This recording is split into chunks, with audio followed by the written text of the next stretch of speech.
sa mga residente sa Barangay Maduao ug Little Panay, Panabo City ang proyektong patubig o road concreting ni City Mayor Jose E. Relampagos.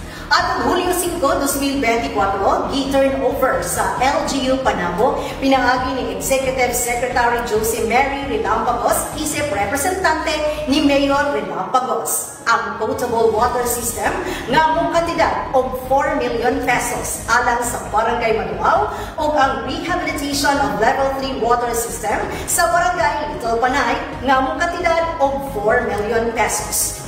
Dugang yana, ako ang kalipay sa katauhan sa Barangay Maduao tungod sa pagsemento sa dalan gikan Purok 1 hangtod Purok 7 nga mong kantidad og 10 million pesos. At ang mga dugang balita sa official Facebook page sa Panabo City Information Office. Kini si Dani Amat alang sa Balita Karon.